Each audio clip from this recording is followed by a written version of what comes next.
Pemerintah Desa Lubuk Kemang bersama warga desa memanfaatkan kotoran sapi untuk dijadikan pupuk organik, di mana pupuk dari kotoran sapi yang telah diolah baik dari urin maupun feses sapi dibagi-bagi secara gratis oleh warga.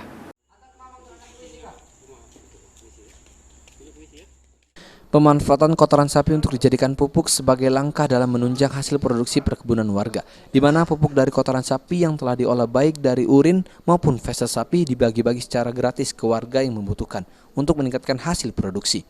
Menurut Ketua Kelompok Pengelolaan Pupuk Organik, Sopli, banyak manfaat dari pupuk organik cair yang diolah tersebut.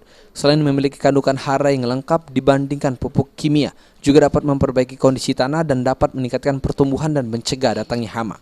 Dalam proses pembuatan pupuk organik dari kotoran sapi tidak begitu sulit, cukup melalui proses fermentasi selama beberapa bulan.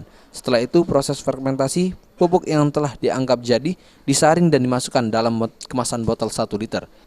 Kami ini sangat minim sekali untuk masalah untuk pembelian pupuk.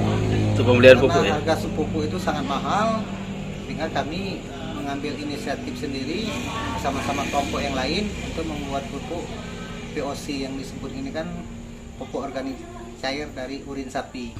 Artinya motivasi awal kita bikin pupuk POC ini organik ini boleh dikatakan pemanfaatan limbah juga berarti Pak? Pemanfaatan limbah dan juga sangat membantu bagi masyarakat yang kurang mampu. Yang kurang mampu yang beli pupuk ya kita silakan untuk diberi cuma-cuma, gratis tanpa memberi atau tanpa membeli. Kita gratiskan untuk pada masyarakat yang kurang mampu yang akan menggunakan pupuk organik cair ini. Kedepan Sopli berharap pemanfaatan pupuk organik yang terbuat dari kotoran sapi dapat lebih ditingkatkan dalam menunjang hasil produksi tanaman. Adi Arianza, PAL TV.